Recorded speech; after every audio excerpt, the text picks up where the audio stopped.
everyone. My name is Marta Wójcik. I'm part of the steering committee for Springfield 2051. And we are thrilled to do our second webinar to get you all up to speed on our process with the project. As some of you may know, we started this project. We launched it officially last year in August when we had public launch. And I imagine most of you know what this project is about, but I just wanted to remind everyone that we are looking at 2051 as a very important mark for Springfield. It's going to be 250th birthday of our city. And we decided to think of it as this process as a roadmap to get us where we want to be in 25 years. And of course, the process starts right now as we develop this plan and look at some of the short-term things that we can accomplish as a community, but also long-term. I want to acknowledge our team that is behind this project. We have a steering committee that is incredible. They come from different backgrounds with different experiences, and with what we all have in common is a huge passion for this community. And you can see all the names on the website. Actually, two of the steering committee members, Horton and Kevin, will be speaking to us today as part of this webinar. We also have our advisory group that is a broad section of our community representing businesses, nonprofits, government, all kinds of entities that keep Springfield going. These are all leaders who are very active in the community and who graciously agreed to help us and advise throughout the process and connect us with the larger community. So thank you to all of them for all the efforts so far. All these people are a big part of steering the process. And then there is, of course, our public, and we have many of you joining us today. Thank you for registering for this and for being part of many different focus groups and public launch and think tanks and all the things that we've been through. This was the key to getting the data that is really invaluable at this point, to get all the feedback and have all these conversations. My role is just to introduce you quickly to this project and the goal for today's session. So the last webinar was focused on kind of presenting on findings from the community sessions, and this one is diving into exploring Springfield's positioning, which is a key part of really making this process a success. And David Burrell is here. He's a CEO of Future IQ, and he's been instrumental in leading this process and setting objectives for the whole project. Hi, David. Hello, Marta. Thank you. And David, I will hand it to you. Okay, thank you, Marta. Hello, everybody. Just a quick overview of the format for today. So we have sort of three presentation pieces here that are sort of setting the stage and information we want to share, but also to stimulate discussion. The first part is I'm going to do a very kind of brief overview of what we've been hearing from the community engagement and how this notion about Springfield's positioning or its strategic positioning, how that has emerged as this really strong thread through a lot of the conversations we've had from the listening session survey and so on. So I'm going to just share some of that data just to set that stage. Then Kevin Rose, who's one of the steering committee members, also an historian, will talk a little about Springfield's history. And because this whole conversation about the positioning is like, where does Springfield fit in, right? So taking an historical lens is really important. Kevin's going to walk us through that journey. And then Horton Hobbs, who many of you will know, he will sort of dig into more the strategic significance of thinking about the positioning and what is that potential future positioning of Springfield that's been emerging from these discussions and from research as well. So just in terms of where we're at in the process, we're at this sort of inflection point here, which was really is sort of this period of from the end of last year through to the first half of this year, where last year the focus was very much on community input around creating this shared vision and trying to understand what is the preferred future. We'll share that with you today. And then the first part of this year into the second part is really going to be about developing that roadmap. So where do we want to go and how do we get there? We're really at this inflection point, and our summit coming up in a couple of weeks, which we'll talk about at the end, that's going to be the pivot point where we then start to move more strongly into developing the roadmap. So this webinar today is a really great opportunity for you to sort of get an update on what we've heard out of the topic around the positioning from this. As Marta said, there is another webinar. It's on the project website, which was about the insights from the community engagement. But I want to hit on just a few of those insights. There's a whole webinar on that, right? But I'm just going to pull out a few relevant pieces to set the stage here. So we've had listening sessions, think tank, community surveys, and a whole bunch of other exercises, but I'm going to just pull from those. Engagement's been a really key priority in this, and we've had, we're probably close to 2,000 people have weighed in this, and, as individuals have weighed in either via surveys or attending listening sessions or visioning sessions and so on. So I think we're getting really solid data in terms of what the community is thinking and what's on their mind. We had a whole range of community listening sessions. We had about 40 different sessions where we went to places like high schools, we had community events, went to different organisations, interest groups and so on, held them around the county. In terms of this topic about the strategic position or the future position of Springfield, I think what emerged from the listening sessions, if you think of the strategic imperatives as people were thinking about the future, it jumped. There are some pretty obvious things here, like about economic growth and bringing that back to neighbourhoods, focusing on youth, addressing housing, building trust. But there's a point here at the last bullet here, which is about shaping a positive and forward-looking city narrative. And I think that's one of the threads that has emerged through a lot of the discussions where people are saying, Springfield's got a really good story, but we're not telling it. And I think Kevin's going to hit on that a little bit, and Horton will as well. But that was something that emerged very strongly from those listening sessions. When we ran the community survey, we had over 1,500 responses on that. We had a lot of qualitative and quantitative input. Really interesting sort of outcomes on that. A couple of the questions, just to pull these out to illuminate a couple of points. One of the questions, which was an open-ended question, was what unifies Springfield? And you can see there's over 1,000 responses to those open-ended questions.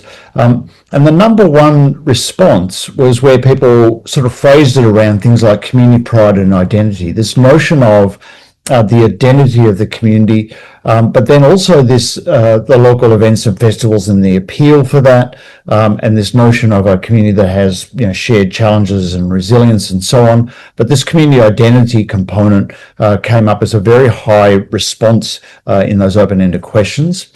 And there's a bunch of other stuff in that survey which is either on the project portal or in the previous webinar.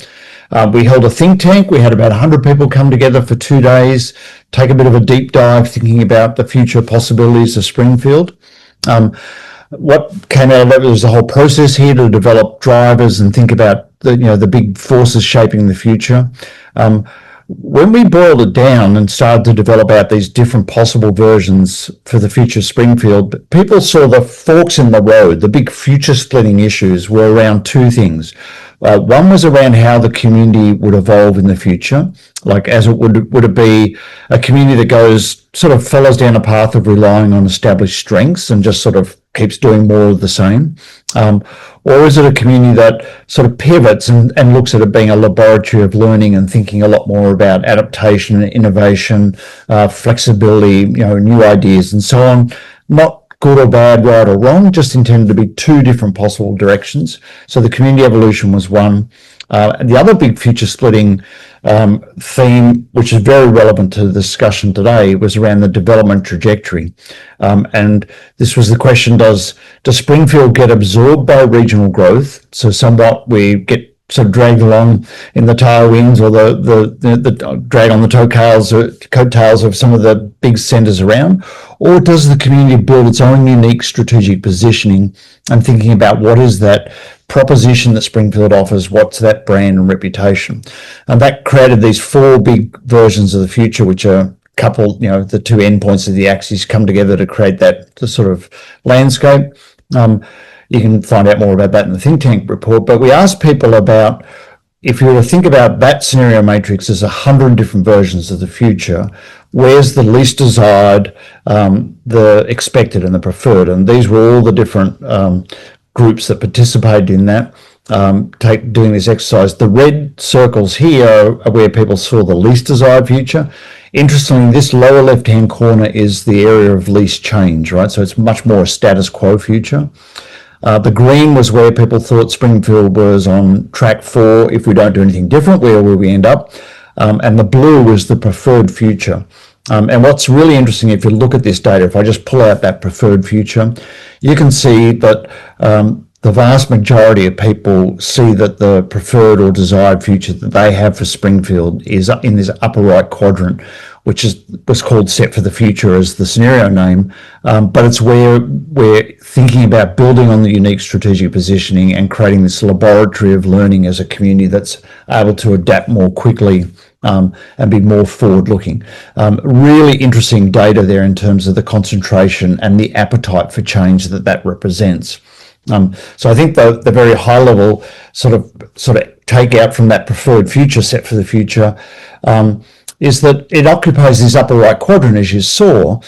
That's a quadrant of high development trajectory and strong community evolution. So I use those words high and strong very deliberately because it reflects a significant appetite we've heard from a lot of people, from high school students right the way through to the think tank participants, that they see that's the desired future or the preferred future.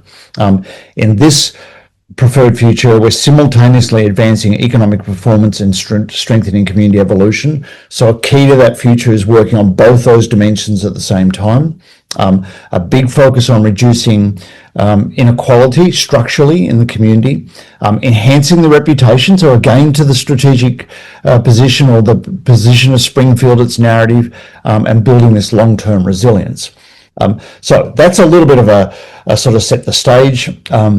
What we've been working on and what we'll be presenting in more detail at the summit coming up in several weeks will be what we call these strategic pillars, which are the focus areas that will get us towards that preferred future.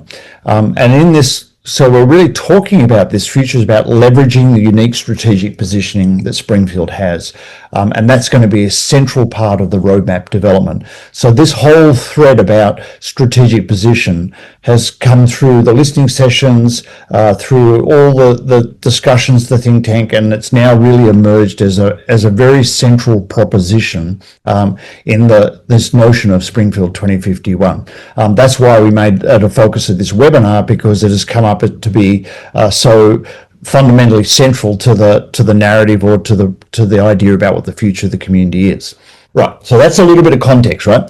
To help us kind of sort of build that out a little bit more, we have, as we mentioned, two speakers. So we have Kevin Rose, who historian with the Turner Foundation, also on the steering committee. I mean, Kevin is just a great font of knowledge about the history of Springfield, but is able to talk about it in a way that sort of gives you context for what's currently happening and what's possible for Springfield as we think forward, particularly around the notion of the position that Springfield holds. So, Kevin, could I invite you in to take us away through your presentation, please? Thank you, David. All right, 225 years of Springfield history in 10 minutes. Easy, right? So Kevin, you may just want to turn your camera on. Oh, I hit the button. Sorry about that. It's not turning on for some reason. There it goes. There it goes. Okay, I think I was hitting it too many times and turned it off. So thank you, David. As I was saying, 225 years of Springfield history. But this is a key year, right? It's our 225th anniversary in Springfield this year. And you can look back over the community's history in 25-year segments, which is a really interesting thing to do. They're not always perfect, but it's really interesting to see how a community evolves. We've been talking a lot about this. and also looking at some of the decisions that were made in the past and how they impacted the future, which I think really helps us think about what we're doing right now and how we're setting ourselves up, hopefully for success over the next 25 years. So David, if you want to get us started on that first slide. As I said, I broke them down into 25-year segments. This first one is what I often call sleepy frontier town, right? Springfield has no natural advantages. It's founded in 1801.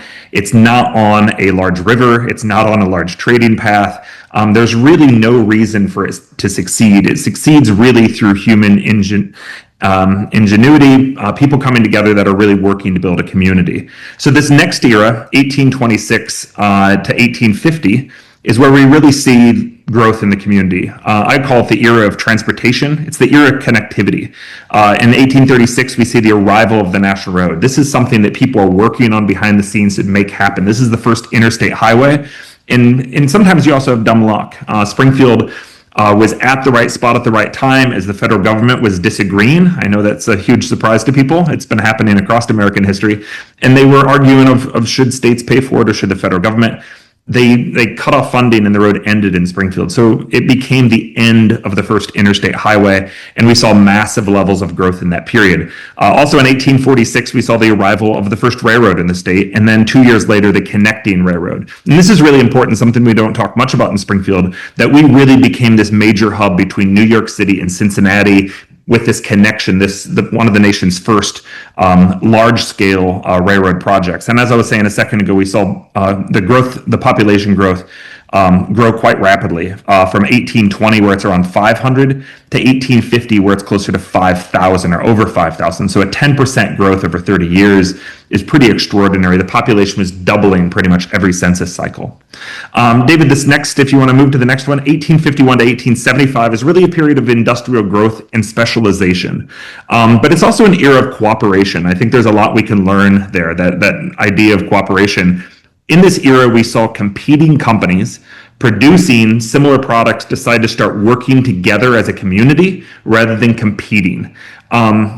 It's really extraordinary, I think, and I'm not an economist. I don't understand the history of this well enough across the nation, but in people I've spoken to, there's not really examples like this out there where you have our major employers decide that they're going to work together and they're going to build what I remember in economics was vertical integration, where they're going to control things together to see growth, and it works.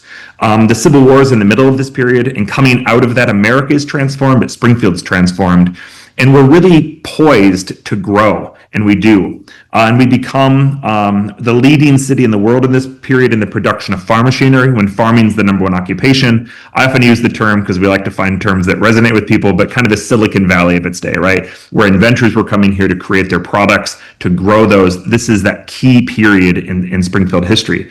It's also a period, because of all of this and because of the end of the Civil War, that we see massive levels of migration and diversity.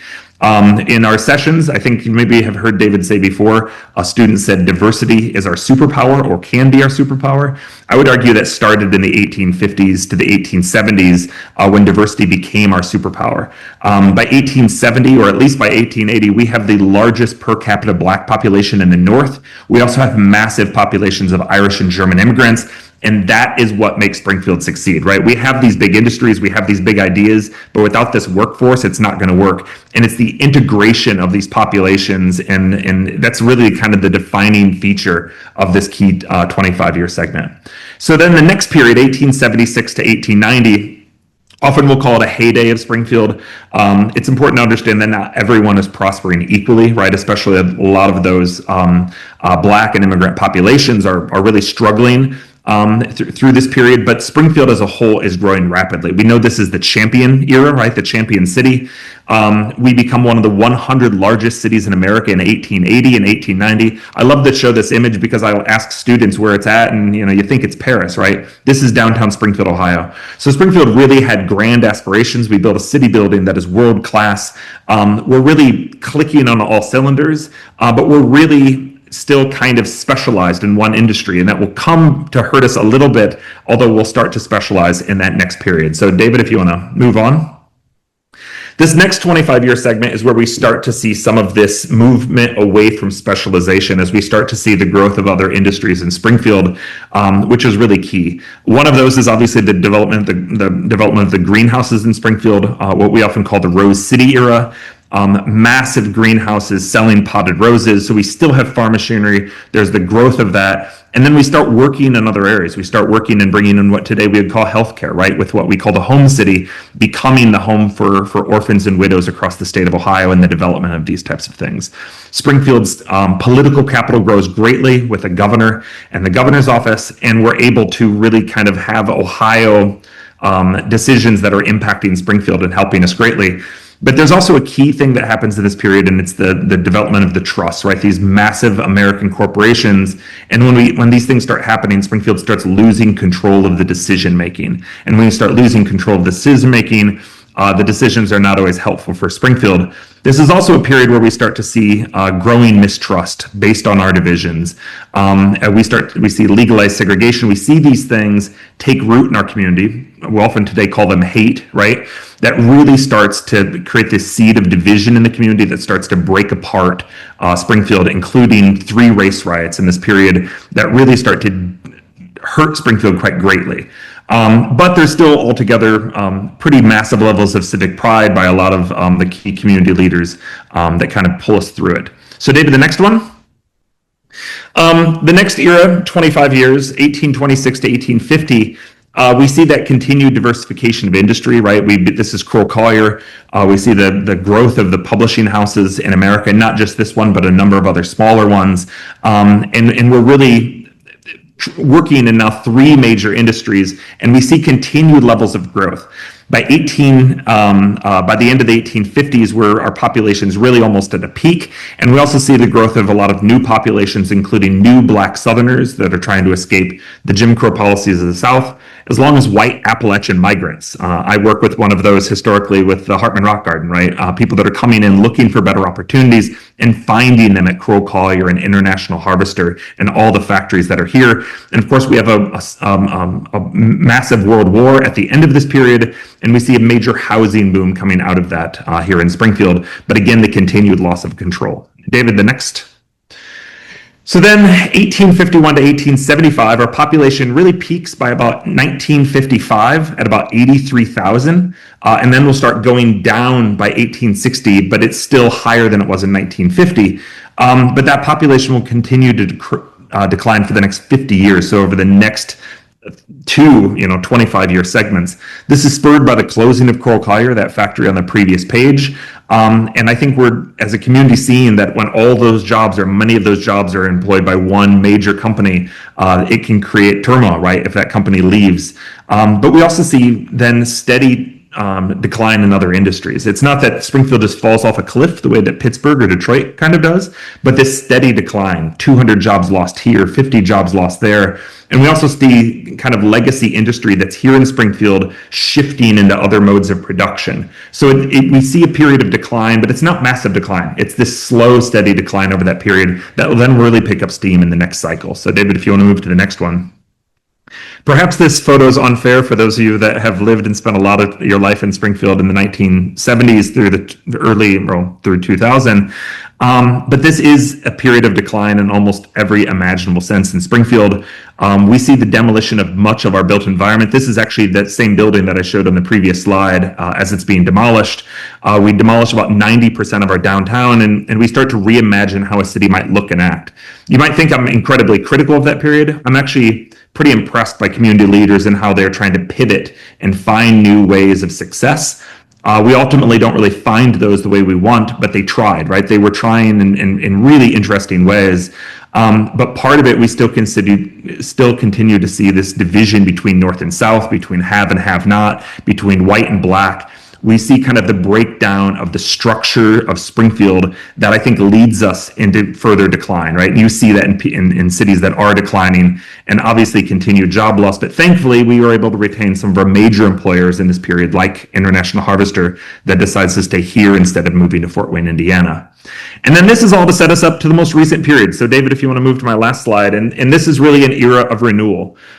We hear a lot of people down on Springfield, and I can understand there's still a lot of things we need to be doing. But when you look at the last 25 years of Springfield history, we will look back, future historians, my children, if they decide to go into this field, will look back on this era and really, I think, look at it as the period where Springfield turned around. There's still a lot that we need to do, but a lot of this has been spurred by philanthropic support in the community, right? The creation of the Turner Foundation, my employer, and a bunch of other foundations in town that are able to invest in growth. So we've seen a lot of planning efforts that have happened in this. RUDAT was happening right as I was coming into town, but then also Greater Springfield moving forward, the Chamber's work, the growth of the Greater Springfield Partnership, the Chamber, and then heavy investments in arts and culture. Massive investments from the Heritage Center opening in 2001, Westcott House in 2005, Gammon House, Summer Arts Festival, all of the infrastructure there, the Springfield Museum of Art, the restoration of the Hartman Rock Garden, the re-restoration of the Pennsylvania House, and of course the Performing Arts Center was right before this period, but group that in as well. Just a massive level in changing the identity of Springfield, which was vital on setting this up for this later period of bringing in new industry, but then also a complete focus on downtown Springfield, including a new hotel, the revitalization of the Bushnell building, the North Fountain Avenue commercial district, really investing in what makes Springfield special, which is, I think, what has really set us up for this, what now we're going into on this next 25 year, which is what this entire project is about. So I hope you've enjoyed, and I'm not confused of trying to cover 225 years of history in only 10 minutes. But I really think it helps us understand where we've been, the successes and failures, and really set us up for where we're going to be going over the next 25 years. So, Kevin, thank you very much. Right, that was absolutely fascinating. In fact, I think we should pull that out and do that as a separate little video on the website, because I think what I kept hearing as you went through that was it resonates with so much that we hear even today that people are hitting on things like you're talking about the transportation, the importance of the transportation, and sort of the end of the interstate, and all those components, the diversity issues, right? And I think, my observation in Springfield, both from what I hear from people and what I heard from your presentation, is about that resilience, that ability to be able to ride and correct course and to reinvent. And there's been so much work, even in those, like you say, in the last 25 years, of people coming together to meet a moment, to meet a need, to do the planning, put resources, think differently, and invest. So I think that's a fantastic context. So thank you. That sets us up for the next piece, which will be Horton Hobbs, and we'll have a Q&A at the end where you'll be able to probe questions with Kevin if you wish. Horton is also a member of our steering committee, the Vice President of Economic Development with the Greater Springfield Partnership, somebody who is really entrenched into economic development and understanding what creates vitality in a community. And so building on what Kevin said, Horton's going to jump us forward to speculate about what the opportunity or what the position of Springfield is as we look to the next 25 years. So Horton, please. Well, thank you, David, very much. And Kevin, you're a hard act to follow as always. I always very much enjoy listening to the perspectives you share, and I always learn something every time I hear from you. So thank you for that. You can go ahead and go to the next slide. This is a tough one because, as David said, certainly in my day-to-day job, I'm very much in the trenches of trying to tell the story of our community, particularly those that are looking to invest from the outside in our community, but also even when we're working with existing companies as they choose to grow. And as you think through what Kevin said and the ups and downs of our community, much of that was really based on strong companies that had a community mind in their approach to business. And that has changed over the last 25 years. So that is the one thing that's really changed, maybe an opposite of what Kevin said. We've seen lack of engagement, if you will, in some regards by some of our larger employers, even the newer ones at times. And it's not because there's not an interest in developing community and growing community. It's just the pressures of what they're producing, the pressures of what they're doing, sometimes tend to outshine sometimes their involvement in things. That is something very significant that needs to change over time. And I will tell you, you do it by really explaining to the community and to those companies the opportunities this community has for them. It's an ecosystem that we're building. When you think about our strategic positioning, and much of what I'm going to talk about is really what came out of those listening sessions. It's really what we heard from students. It's what we heard from retirees. It's what we heard from the entire cross section. And it's that we have this resilient economy. And I think we have learned lessons over time. A dependence in single employers or a couple of employers served us well at the moment, but as they disinvested, it really did hurt the community. So we have seen a balancing of our business offerings in the community, and that has helped to really stabilize our economy from some of the highest lows that we've had in downsizings of international and others. So as we think about that, that's actually the strength. By seeing that and building through it, we are building a balanced, much more balanced economy. It is very resilient, but it's based on our strengths. And I think sometimes we've heard this a few times today. We don't always tell our story, or we don't really sell our community well. I will tell you, externally, our community sells extraordinarily well. If somebody comes here, they see the opportunity sometimes where we don't see it. But what is very, very true is that our location and our people and our resources is what drives our resilience and what will drive us as we move forward. We have to position our community for where we can win projects. It's not just about sites. It's becoming more and more about talent. If there's one thing that a company CEO or really pretty much anybody mentions when it comes to business, it's where do I find people? Where do I find the talent? And actually, this is one of our strengths. It may not seem that on the surface, but our talent is here. And we have to think about economic development and the growth of our community, not just what fuels it. It's not just the people within our county. It's the people that come into our county to work and visit and recreate. So we have to look at that as an ecosystem. And when we talk about our community and positioning our community, it is actually our talent and the diversity of business that we have here that is one of our biggest strengths.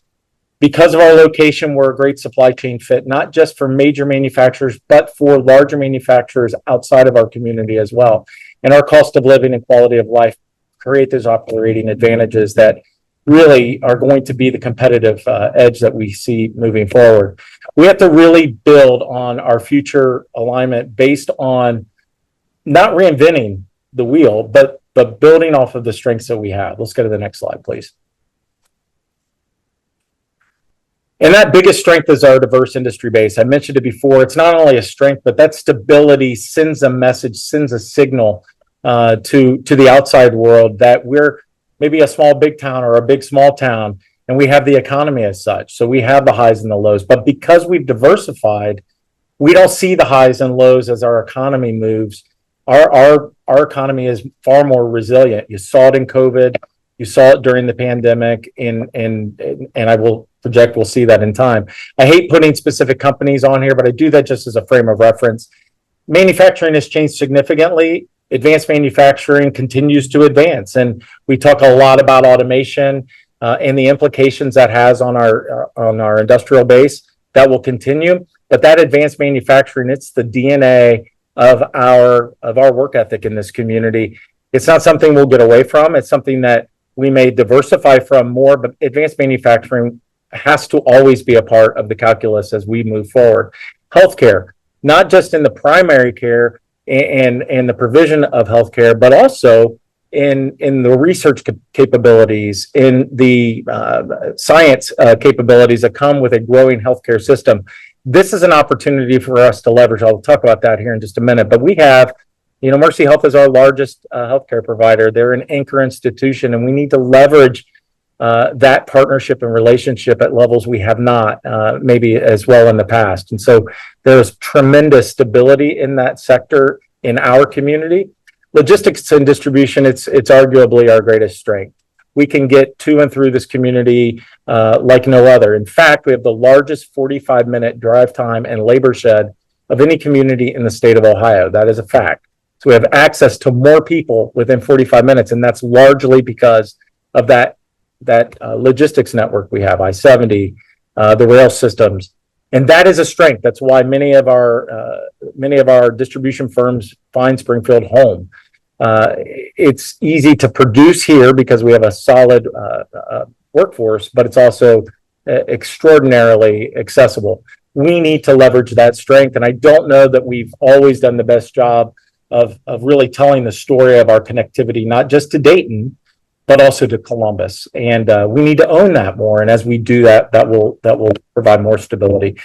Education is certainly not from just the employer side, but from the driver of talent is a huge strength of ours. Clark State and Wittenberg, we are very blessed to have both. But we also have 18 other institutions of higher learning within a 1-hour drive. That is huge. I missed food production, but it's a nice segue because food production has been a huge staple in our community as well. And we're seeing programming through Clark State and Global Impact STEM Academy and others that are really anchoring that as an asset for our community. But the real reason food production is so vital here is, yes, distribution, but it's also our water supply and natural resources we have here to support that industry sector. That's a protected resource. It's one we must value and protect. That came out clearly in all of those sessions. And then retail service in our downtown. Our downtown is the heart of our community, and that came through very significantly as one of the strongest, stable embodiment of progress over the last 25 years is what's happened in our downtown. Go ahead. Again, I can't overstate this. We really have to, as we position forward, we really have to focus on the I-70 corridor. We do that when we're working with companies that are looking here. We do that when we're working with our existing companies and supply chains. But we need to own that more aggressively externally as we market our community.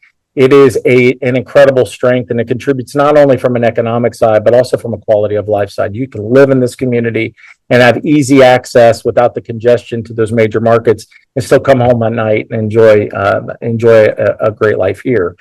The I-70 piece is not just a logistics play, but it is also a manufacturing play as well, for all those reasons. None of these things are separated. They're kind of all tied together. And that network and connectivity that we have along I-70 is the thing that really does set us apart. There are lots of communities that can claim we have access to I-70 as well, but there are none that have the proximal access that we have between two major markets the way we do.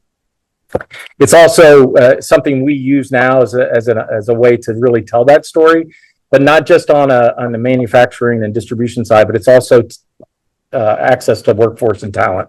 And that reach is something that is helping us win projects because we can demonstrate where we can pull people in. And we need to be project ready with sites and buildings, and that is going to be a challenge for this community as we move forward. I'm a firm believer that our development patterns need to stay as close to urban areas as possible along areas where utilities exist and can be maximized rather than kind of sprawling out. But candidly, we are doing a very good job of infilling around our urban areas. So preparing land for future development in a responsible way will be an important conversation in the years to come. Go ahead. Our existing manufacturing base does really support a higher value technology-enabled manufacturing. We've seen it across automation in much of our traditional manufacturing and much of our advanced manufacturing. We've seen, if any of you have been into or seen the operations of some of the newer manufacturers, you'll see it's very robotic, it's very high tech, and we're telling that story in our schools in ways we've never done before. That is a huge opportunity for us to continue to evolve. And we can do that by evolving into adjacent sectors of these manufacturing spaces, not recreating something. We'll talk about that in a second. So let's build and leverage our strengths rather than going out to try to find an industry sector to grow and own that we don't really have a strength in. We have a strong fit, not only because of our people, but for all of the location and logistics and natural resources components for precision reliability. The ecosystem that we have here to support our existing businesses is like no other. We have to be more intentional about how we interconnect those ecosystems so we can obviously stay very focused on growing what we have, but make that argument, if you will, for additional growth very stable. We are really a place that can make anything small happen at scale, but we have to do it with real intention, and we'll talk about that on the next slide. The three areas, we kind of talked about some of the major industries that define our economy currently today, but there are three areas that are growing in this community, and we feel very strongly we have a really strategic location and set of investments that is occurring. Obviously, around advanced air mobility, so all the work that's going out out by the Springfield Beckley Municipal Airport, it's significant. It's significant not only from a local and regional, but also from a national perspective. And I will tell you, it is gaining significant traction. We're moving past getting the airspace right, and we're actually now moving into creating the ecosystem that supports manufacturing and development of that technology. That is going to evolve. It is certainly a focus of the community thus far, but it will be something we will need to continue to invest in as a community as that technology continues to develop. BioX, so that's just a terrible term for bio-related research and manufacturing opportunities. Because of our resources of water that are protected, abundant, and affordable, we have to be very mindful of this space. But we have specific and strategic partnerships with institutions of higher learning and with our secondary education at like Global Impact STEM Academy, Springfield High School, and many other high schools in our community that are specific around the ag bioscience fields. There's a strong opportunity to continue to grow that. And we can do that with partnerships, not only in the Columbus market where that niche has really grown, but also in the Dayton, Vandalia market where that niche has also grown as well. There's lots of opportunity in that industry sector, and we think we have a great position here. Same with microelectronics, with all the work that's happening at Wright-Patterson Air Force Base in this space, all the investment that's occurring in the Columbus market. It's been keynoted by Intel, but there's many, many others. We are sitting in that nexus between those two communities. And in that connectivity is our ability to be that central node, the access point, not only from a technology, but from also a workforce perspective. So what really is our differentiator? It's our access to talent, and it's also our quality of life and our cost of living. Clark State, Wittenberg, and the other higher education facilities within our drive, we need to leverage those more. Proximity to our major communities, our talent pipelines, and also serve as a springboard for collaboration, not just through Dayton and Columbus, but right here at home. Our quality of life and cost of living, not only do they support what we enjoy by living in this community, they're a strong selling point for companies that are looking to relocate out of congested markets or for the first time into the Midwest. And then the kind of that place-based economic development, the downtown experience is critical. And it is something that obviously we have been focused on as a community for better than 25 years.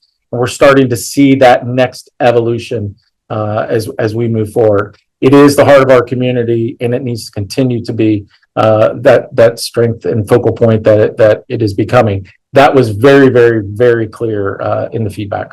We're a great place to operate and a great place to live. Awesome. Thank you very much. That was fantastic, right?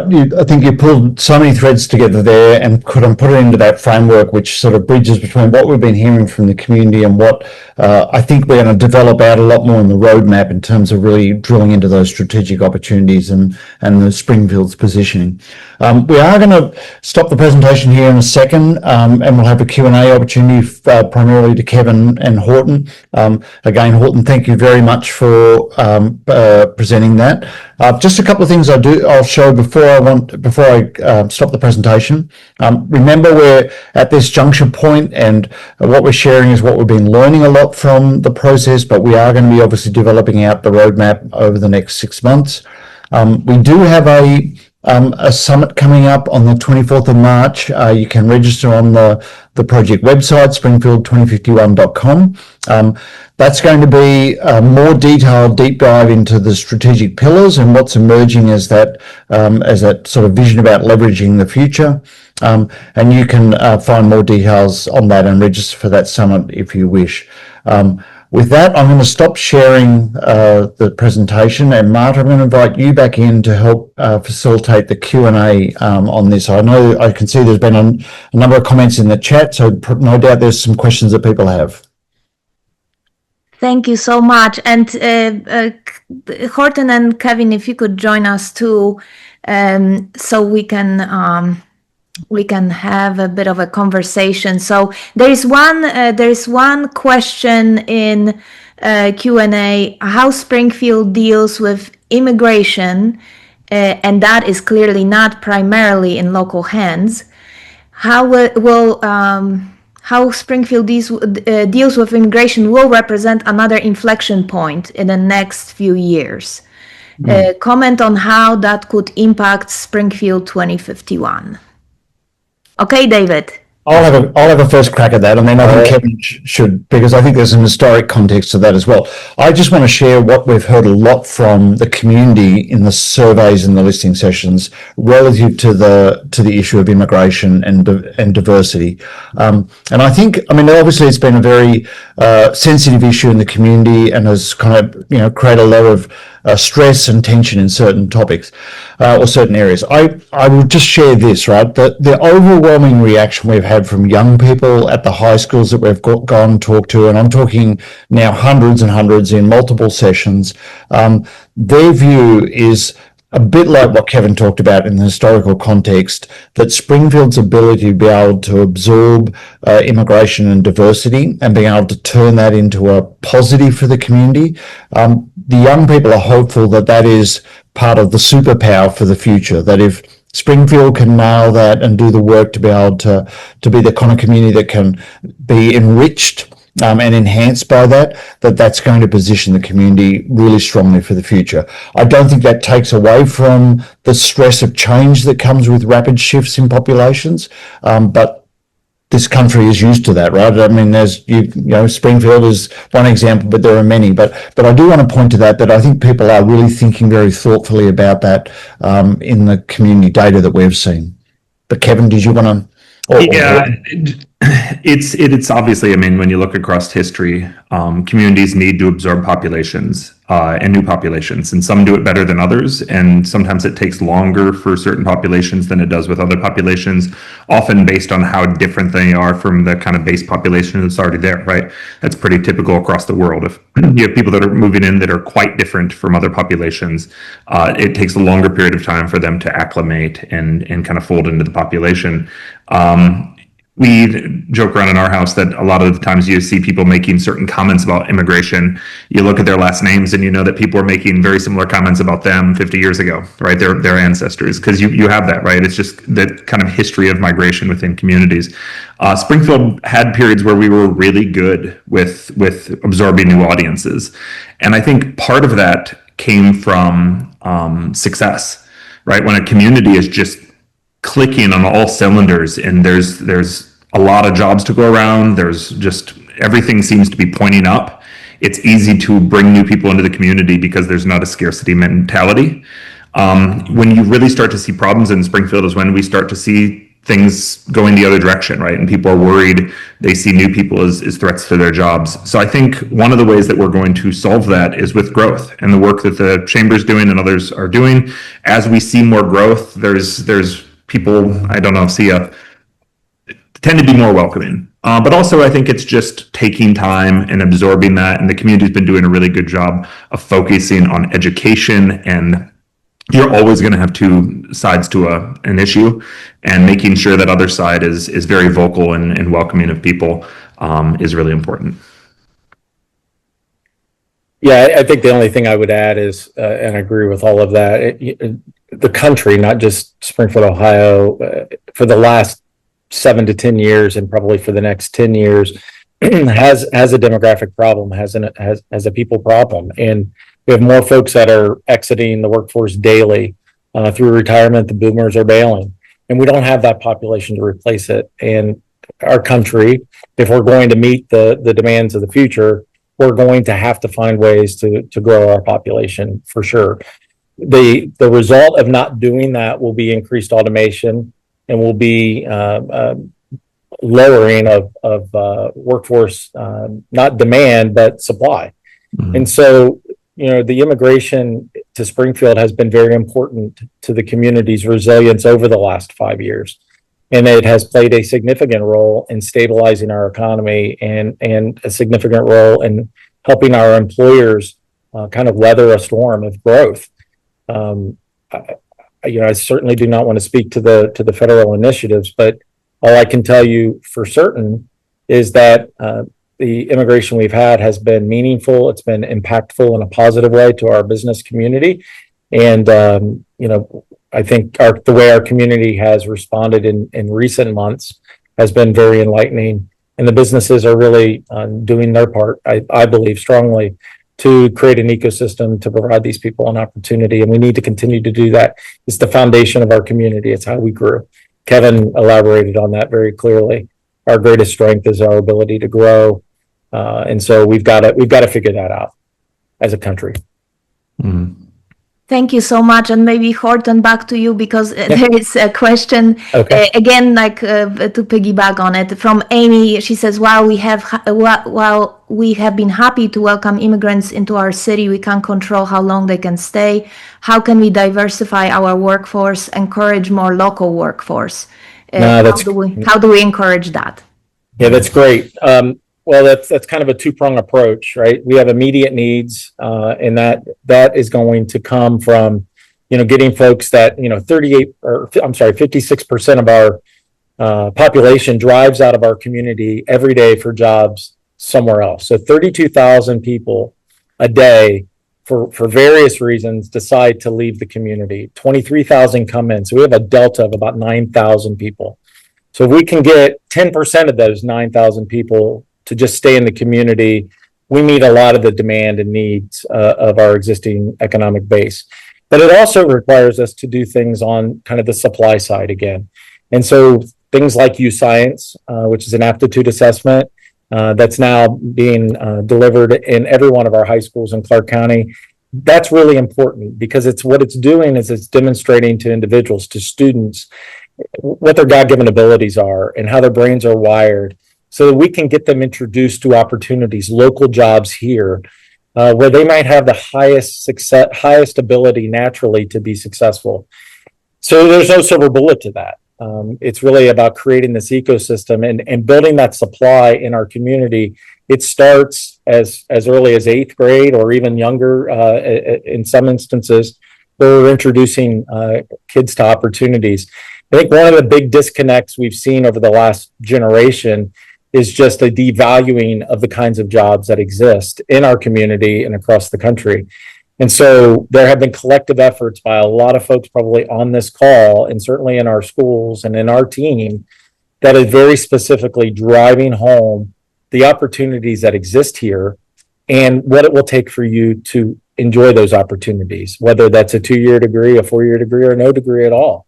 And so it's going to happen over time. It's not going to happen quickly.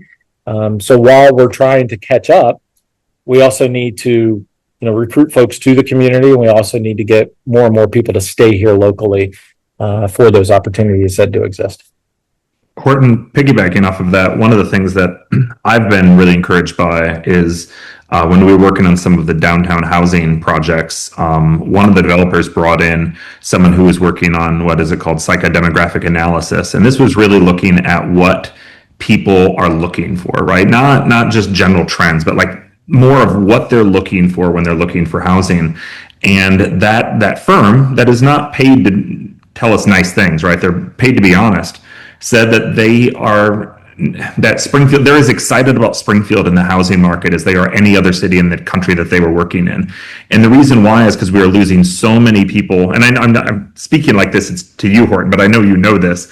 But we were losing so many people to other communities like Dayton and like Columbus because we didn't have diversity of housing. We didn't have quality downtown flats. We didn't have new builds in these kind of tract developments. We didn't have those types of things, and we were losing a lot of these populations. So I really am excited to see what all of this new downtown housing is going to do for our job growth as we see people stay here and then hopefully create businesses here.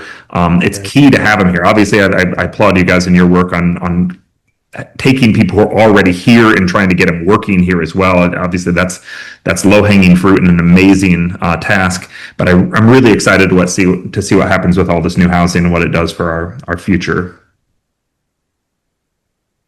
Marta, could I make one final comment on that as well? is that, just tying it back to what we've heard from the community input, I think what Horton was touching on, what Kevin just touched on too, about this development trajectory and that notion of, does Springfield, like at the moment, Horton talked about the pool of commuters elsewhere, you're talking about 9,000 deficit per day, right? And a lot of that growth that's occurring on the east side, which is pushing towards that Columbus market. I think that's a really deep conversation that the community is going to have as we go through the development of the roadmap of balancing that development, because as we played out in the think tank and the scenario planning, that the default position might well be that those big external forces, if there's not intentional planning and action locally, that they may just turn you into a commuter location for these other larger population centres, and you may lose that opportunity to be that regional hub. Although people really crave and desire Springfield to be that regional hub and to really own it and take that. And I think that's a really important, deep conversation we'll have to have through the roadmap. But I think all the pieces are there. Kevin hit on those in terms of, the destination appeal, the arts and culture, the livability, the affordability. Horton, you hit on those points, right? Your ecosystem and your capacity. I would just make one final comment, is that I think for people in Springfield, you have this really unique opportunity where you're big enough that you can affect change in your own community. It's hard to affect change as an individual or as a small group in a place like Columbus or, Cincinnati, but in a place like Springfield, you can, right? And I do really think that this is that opportunity for people who care, who are participating in Springfield 2051, to really be the architects of the future and write that next 25-year chapter that Kevin talked about.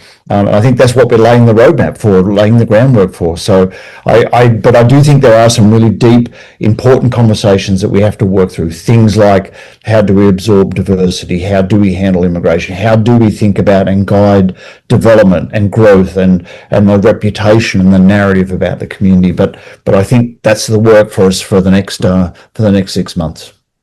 So, David, what, considering you work with all kinds of communities, what excites you the most about for Springfield at this point, and what do you find some of the unique things we talk about that? I think you have all the building blocks. I mean, I'm personally pretty frothy about sort of upper Midwest in general, right? From a macro perspective, for a whole range of sort of trends, which we haven't even talked about, like climate change impacts and migration changes, even domestically inside the country. But I think if there was anything that I took out of what Kevin and Horton talked about, is that you have all the pieces on the table. It's just about putting them together. You have the strategic opportunity or position that's given to you, granted by your geographic proximity to major growth centers that are very future-oriented economies, right? You've got the fundamental building blocks of your existing business. You've got some really strong institutions and philanthropic foundations. You've got a large group of committed leaders in the community, and you have an appetite for change amongst the citizens, right? All the pieces are on the table, right? It's now just a matter of building those together. Now, that's not necessarily the easiest thing in the world, right? But you aren't deficit of critical pieces. I mean, you have the protected resources that Horton talked about of the water. You've got the downtown, which has been now not only somewhat preserved, but is now being reinvigorated. So I think the exciting part is to imagine and to think about, how does the community and the people come together and start to build that picture for the future. The one thing I would just add to that, and I probably should have said it, as we think about where we've been and where we intend to go, we've not seen as much economic growth in our community in the last decade than any other decade in history in Clark County. We've had more jobs created, more capital investment created, and more housing developed in the last 10 years than in any other 10-year period in our history. And if you look at it from that perspective, boy, if we can, and we've done it by not maybe having everything aligned appropriately, imagine what we can do as we fully align. Absolutely. We talk about it all the time, that I think I took this job in Springfield. I was a little reluctant, right, when I took it, in part because Springfield is not a place I wanted to live. I mean, this place was, when I look back, I'm kind of like, why did I take the job, right? It was 2003. and Springfield just didn't have much going for it. And now this is a place that I would want to live, right? It's a place I would seek out. And what you look at, I mean, I often don't study the recent past. That's not what I do. I study, 19th century America in large part. But you look at the last 25 years, and if there's anything to give us faith that the next 25 years can be great, it's really looking at what we've accomplished in 25 years. I think often we have a tendency to look at the negatives, some things that we've missed, some opportunities we've missed, and there are certainly those in the last 25 years, but it has been transformative. And if we can then build upon that and we see that success, I think we're looking at a very similar period than we did in those heyday, right? As we saw that success in the previous 25 years build into tremendous success after that. So I'm really excited to be here at this key moment in our history. So I have one more question. I know we should be finishing now, but if we could answer that quickly. And a question from Joan. Part of this area's strength is accessible green space, agricultural areas, and recreational spaces. How can we protect those while growing industry and manufacturing opportunities? Yeah, and Marta, that's exactly what I was pointing to about one of those tough conversations that we have to have, because we heard, particularly in the county-based population, concern about sprawl. And Horton, you were addressing that by saying we have to think carefully about how we get that balance right of development, making sure we've got, tracts of land ready to go, make sure we're not ripping the economic vitality out of the core of the community. But I think that's an important and complex topic. That's part of what we have to dig into in the next 6 months. Yeah, totally agree. And I think this may not be a popular statement. I think by and large, we've done that fairly well in this community. It starts really with Tecumseh Land Trust and really preserving a lot of that agricultural space. But we have really developed very much along the urban areas where the infrastructure already exists. As a community, we've done, I think, extraordinarily well in that regard. But we have more work to do, for sure. I was going to say the same, Horton. You look at the stats for this county, this region, we're doing a good job. I think we can do more. But it's certainly that communicating that message to people and then continuing to build upon the success that Tecumseh Land Trust and our Parks District has had and preserving open space. Well, I think it's 5:02, so let's wrap it up. Thank you, all three of you. We were just talking that it would be good to continue. David offered to maybe do another webinar sometime soon. But of course, the most pressing thing we are getting ready for is the summit. So I hope you all can join us on March 24th at the Hollenbeck Bailey Center at 4 p.m. If you have any questions, please go to the website springfield2051.com, and there is contact information, and all the recent things, including the recording of this webinar, will be posted there by Thursday. So thank you, and let's continue the work. It's really exciting to be where we are right now. So thank you all so much.